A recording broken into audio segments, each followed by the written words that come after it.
ఏం చెప్పలేదు నాకు. 3 నెలలు అమ్మ నాగ్పూర్లో పారాట్ సింగ్లో ఉంచుకున్నది అనసూయ మాత. కేవలం నన్ను కళ్ళల్లో కళ్ళు పెట్టే చూస్తుండే. ఎట్లా చూస్తుండే? ఇంతే, ఇట్లా ఇట్లా ఉంటుంది హ్యాండ్. ఎక్కువ చూస్తుండేనట. అంటే నాకు మరాఠీ రాదు, మా అమ్మకు బీరెల్లమ్మ, ఆ అమ్మకు తెలుగు రాదు. ఎక్కడ బోధ ఉన్నది చెప్పిగా? బోధ లేదు, బాధ లేదు, ముచ్చట లేదు, సుత్తి లేదు, ప్రశ్నలు లేవు, జవాబులు లేవు.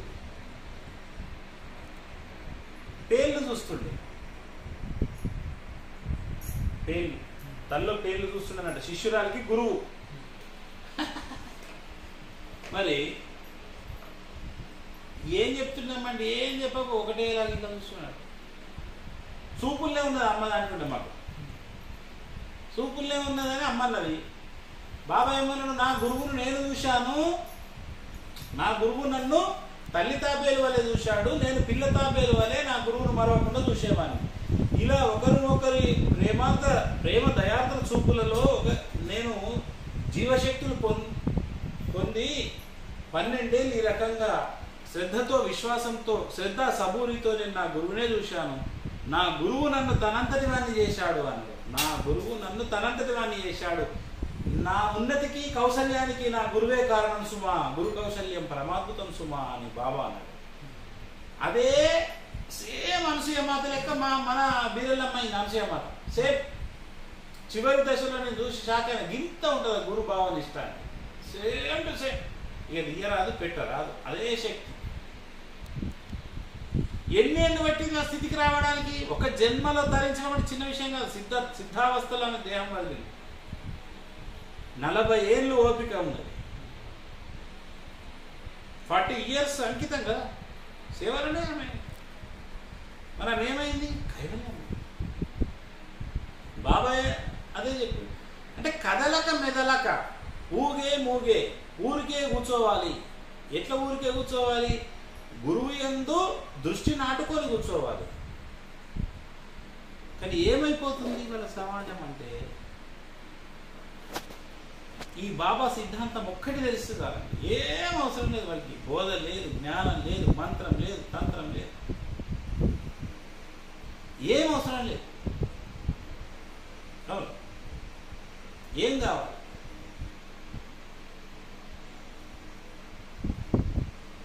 ఏమీ అక్కర్లేదు. కావాల్సింది శ్రద్ధ, సబూరి, అంతఃకరణ శుద్ధి, సాధన. సాధన సాధన ఏంటంటే గురువే సాధన, గురువే సాధన. అర్థమైంది?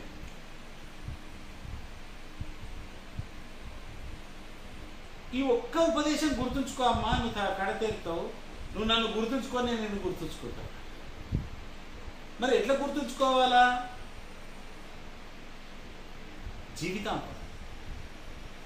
అంతే తప్ప గురువు ఎప్పుడు చూస్తూనే ఉంటాడు. ఏం చూస్తాడు చెప్పన్నా? శిష్యుడు తనని ఎప్పుడు చూస్తాడా అని చూస్తాడు. నీవు నన్ను చూస్తే నేను నిన్ను చూస్తా, ఇదొక యాంగిల్ కదా. నీవు నన్ను చూడకపోయినా నేను నిన్ను చూస్తూ ఉంటా. ఎందుకోసం చూస్తుంటా? నువ్వు నన్ను ఎప్పుడు చూస్తావో అని చూస్తూ ఉంటా.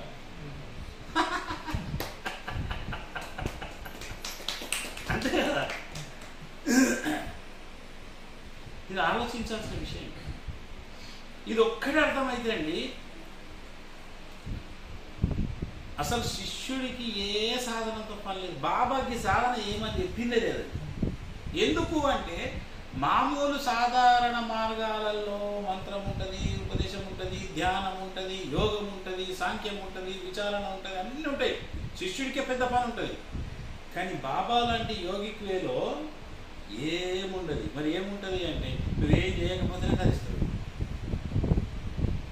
జస్ట్ ఇది ఒక కథ గుర్తు పెట్టుకోవాలి. బాబా చెప్పిన కథ. నన్ను అడిగితే ఒక నిజమైన భక్తుడు రోజు ఒకసారి నా కథ చదువుకుంటే చాలు, అదే పారాయణ చాలు. అది ఒక్కటి కాడ తెలుస్తుంది.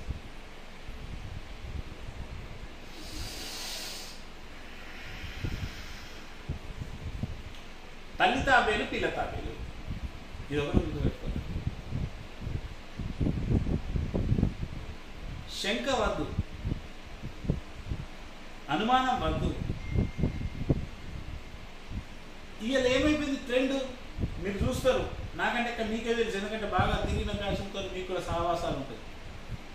ఇదే విద్య నేర్చుకున్నారా, కొత్త గురువు ఇంకేదో చెప్తారా, ఇంకేదో చెప్తున్నారా, ఇదేదో నేర్పుతున్నారట, ఎన్ని ఒక 100 రకాల అదే కొత్త టైటిల్ కనిపించిన ముందు పోయి వాళ్ళే బ్యాచ్ ఉంటుందా, ఏదో ఉంటుంది పోయి అని. వాస్తవంగా ఇది ఏమైనా పొందినట్టు ఏమన్నా చరిత్రలో ఉన్నదా? ఒక్కళ్ళు చూపెట్టండి,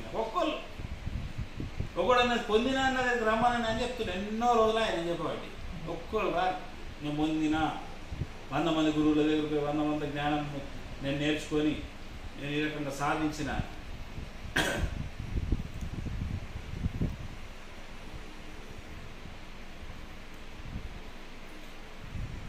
నా ఉన్నతికి కౌశల్యానికి బాబానే కారణం, నా గురువే కారణం అని.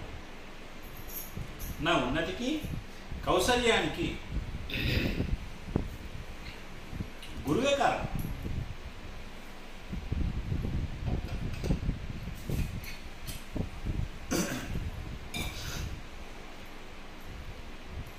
భగీరథుడు ఆత్మగంగను ఏ రకంగానైతే తను నిర్దేశించినట్టు ఆత్మగంగ ప్రవాహం అయిందో,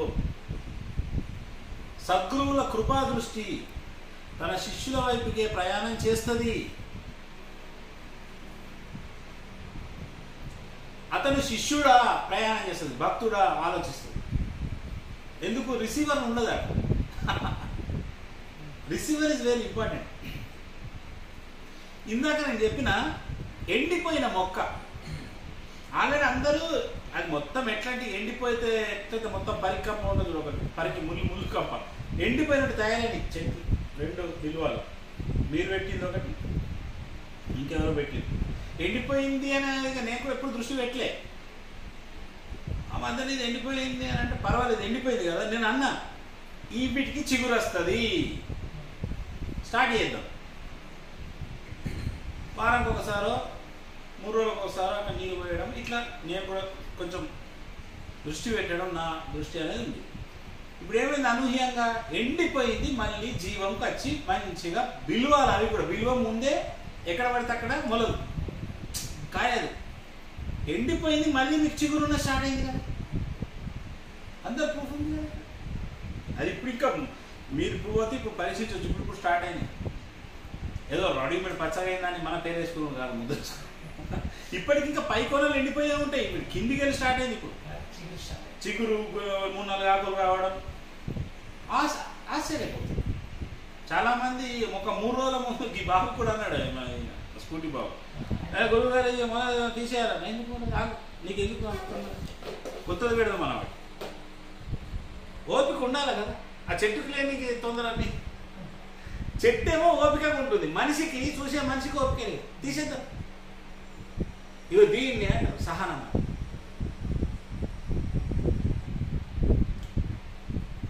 ఎండిపోయిన చెట్టులో జీవం వస్తుంది అంటే ప్రాణము ఉన్నది కాబట్టి రిసీవర్ ఉంది.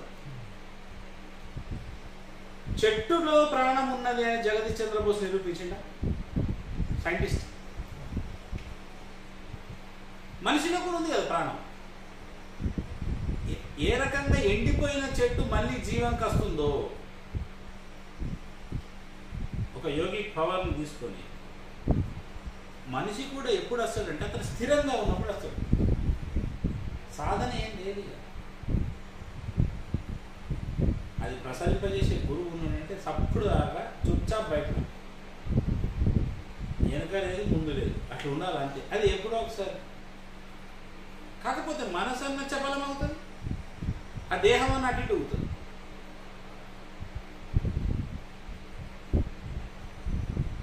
అందుకే నా మాయ దాటశక్యం కాదు అని కృష్ణుడు అన్నది. అదే మమ మాయ దూరతే. మాయ ఏం చేస్తుంది? నూకేస్తుంది. చెట్టుకు మాయ ఎక్కడిదిగా, అస్థిరంగా ఉంటుంది, అది అటు ఇటు పోవడానికి ఛాన్స్ లేదు కదా. సో ఒక చెట్టు నిన్నుకున్నది బెస్ట్ అని నాకు ఫీల్ అయిపోతుంది. ఈ మధ్య మనుషులు నిన్నుకునే బదులు ఈ చెట్టులో అద్భుతమైన ప్రయోగాలు చేయడం వల్ల లోకానికి అద్భుతమైన ఇప్పుడు ఒక ఈ ఒక వినూత్నమైన ఒక 100 కాయలు కాసే చెట్టుకు ఒక 200 కాసే ఒక శక్తివంతమైన ఒక వ్యవస్థ ఎదిగిందనుకో, సీడ్ లెవెల్లో మార్పులు వస్తాయి, జీన్ లెవెల్లో మార్పులు వస్తాయి. ఇదేదో ప్రయోగం ఆ అద్భుతమైన శాస్త్రీయ దృక్పథంలో అట్లా బెస్ట్. ఈ మనుషులు ఎందుకంటే స్థిరం లేదు, స్థిరత్వం లేదు, వాళ్ళ ఇష్టం ఉన్నట్టు మాట్లాడతారు, నోరు ఎటస్తట్టు మాట్లాడతారు.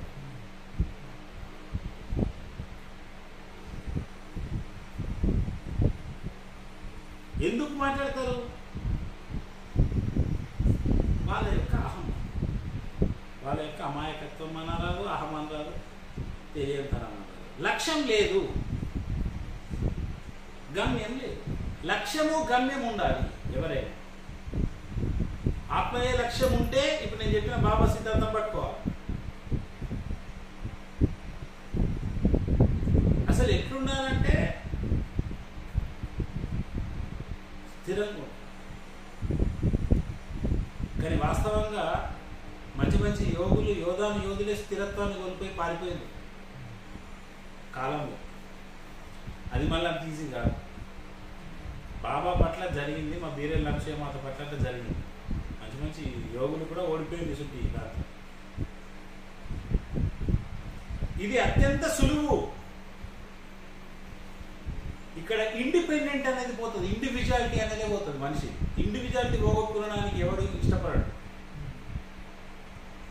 నా నే ఈ రెండు పోతే బేఫికర్. అవి పోవు కదా, అవి త్యజించడమే కష్టం. నేను ₹1,00,000 ఇస్తా గురువు గారు, కానీ నేను అనే అహంత నేను ఇయ్యను మీకు పొరపాటున. నేను అనే అహంత ఇస్తే నేను ఎక్కడున్నాడా? నేను అది ఇయ్య, నీకు నా దగ్గర 100 కోట్లు ఆస్తుంటే ₹1,00,000 ఇస్తా, నువ్వేమన్నా చేసుకో, ఎంత పెద్ద కార్యక్రమం అని లేదా నువ్వే ఉంచుకో. కానీ నేను అనేది అయితే నేను ఇవ్వతాను. ఎందుకు చెప్పాను? అది నాది. నేను గురువు ఏమంటారంటే నేను నాదే అయ్యింది, మిగతా అన్ని కోట్లు మీరే ఉంచుకోరాను. ఈ నేను నాది లేకపోతే కోట్లు ఉన్నాయి ఎవరికి? అయిపోయినాయి. నేను నాదే లేదు, కోట్లు ఎవరికి ఉన్నాయి? ఉన్నాయి ఎవరికైనా? ఎవరికి లేదు. ఈ ఒక్కటి సమర్పించుగా బాబు, అవేమద్దు అంటాం. ఈ ఒక్కటి అడగకుండా, ఎందుకంటే మాకు ఇగో హర్ట్ అయిపోతుంది. మాకు అహం బాగున్నది. అహం అంటే నేను అనే అహం, అహంకారం కాదు. అహం అంటే నేను, నా ఉనికి, నా ఐడెంటిటీ, నేను పలానా, నేనేమనుకున్నావు, నేను ఎవరనుకున్నావు, నేనేమనుకున్నావు అని పోగొట్టుకోవడానికి ఆధ్యాత్మిక డివిజన్ వచ్చి నేను పెంచి పోషించడానికి మనం తయారవుతున్నాం. శిష్యుడు అంటే ఎవరు?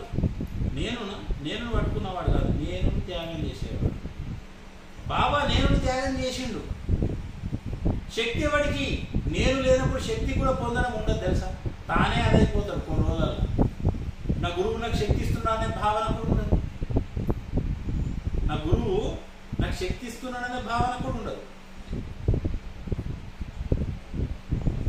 నేనంట నా నుంచి శక్తి పోయేదేం లేదయా, అనంతం నుంచి అనంతంగా పోతుంది. నాకు కొత్తగా శక్తి వచ్చేదే, శక్తి పోయేది లేదు. ఏది ఉన్నదో అది ఉంటుంది, ఎప్పటికీ ఉంటుంది. ఎరగదందుకు లేదు, తరగదందుకు లేదు. సముద్రం అయ్యారు, సముద్రం అయినాక వచ్చే మాటలు. 1,00,000 మందికి ఒకటేసారి చేసిన ఆవగింత శక్తి తరిగేది ఉండదు. ఇక్కడైతే ఒకేసారి మనం ఒక శక్తి బీజాలు అందరి పట్ల, ధ్యాన యోగం పట్ల నాటితే ఏమి తరిగేది ఉండదు. అట్లా ఒక శిష్యుడు కనుక నేను సమర్పిస్తే గురువు నుంచి శక్తి పొందాలనే ఆలోచన కూడా ఉండదు. ఏకత్వ భావం, తానే అదే తానైపోతుంది. వేరుగా లేనప్పుడు ఎవడికి ఇవ్వాలా? నువ్వు గురువు నుంచి వేరుగా ఉన్నప్పుడే కదా వెన్నస్తాయి. ఏకత్వ భావన రావాలంటే కొన్ని ఏళ్ళు పడుతుంది. కాదు, అందుకే 12 ఏళ్ళ గురుసేవ అన్నారు. 12 ఏళ్ళ గురుసేవ అని ఇంటికాడు గురుసేవ కాదు, 12 ఏళ్ళ గురువు దగ్గర ఉన్న గురుసేవ. మనం అప్పుడప్పుడు ఏడాదికి 12 సార్లు వస్తే ఇంటూ వేసుకుంటే మీకు ఇక 3-4 జన్మలు పడతాయి. ఓకే, గురువు సేవ అనేది లేదుగా. నేను అనేది గురువుతో మీరు ఇప్పుడు ఫర్ ఎగ్జాంపుల్ ఎక్కడన్నా ఉండండి, నేను అది కూడా చెప్తాను. ఇందాక నేను చెప్పిన ప్రిన్సిపల్లో ఉంటుంది, ఆ సిద్ధాంతంలో ఉంటుంది. ఇక్కడ దగ్గర దూరం ఉండదు మళ్ళీ అక్కడ. అంటే ఇక్కడ అర్థం ఇప్పుడు మనం ఏమనుకోవాలి, ఇప్పుడు బాబాయ్ చెప్పిందాన్ని బట్టి వాళ్ళు 12 ఏళ్ళకి ఎట్లనే ఉన్నారా అని కాదు దాని అర్థం. పనులు చేసుకొని ఉంటారు, వండుకొని తిని ఉంటారు, ధ్యానం చేసుకొని ఉంటారు, ఇద్దరు కలిసి తిరిగి ఉంటారు, ఎన్నో ఉంటాయి అలా. అంటే అది వదలని తనము, గురువు ఆజ్ఞాబద్ధుడై ఉన్న తనము. దాన్నే గురువు నన్ను చూశాడు, నేను గురువుని చూశాను. అయితే ఒకటి ఉంటుంది, చాలా మంది శిష్యులు గురువులు చూసే ఉంటుంది తప్ప ఈ గురువులు శిష్యులు చూడని వ్యవస్థ కూడా ఉంటుంది. అది దానికి ఇది వర్తించదు. గురువులు శిష్యులను చూస్తారు, శిష్యులు గురువులను చూడని వ్యవస్థలు కూడా ఉంటాయి. దానికి ఇది వర్తించదు. ఇది పరస్పర వ్యవస్థ.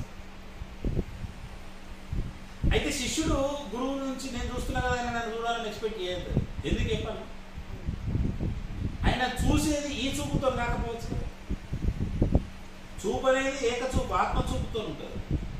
అది అప్పుడు ఇప్పుడు నేను ఇక్కడనే ఉన్నా, పలానా చంద్రశేఖర్ హైదరాబాద్లో ఉన్నాడు, నేను ఇక్కడ నుంచి ఆయన చూస్తా. ఈ చూపుతో కాదు, మన చూపుతో కాదు, ఆత్మచూపుతో చూడడం కాదు. అది ఒక సముద్రమైన సముద్రమే ఆయన ఆవరించి ఉన్నట్టు, ఒక శక్తి సముద్రం ఆవరించి ఉన్నట్టు. మనోభూమికతో చూస్తే ఒక బిందె చూసినట్టు, ఈ దృష్టితో చూస్తే ఒక చెంబు చూసినట్టు. ఆ చూపుతో సదా చూస్తూ ఉంటాడు. అందుకే కొన్ని జన్మలు పట్టేది కొన్ని సంవత్సరాలలో అతను కడతేస్తారు. ఒకవేళ అతను అట్లనే అంటి పెట్టుకొని ఉంటాడు.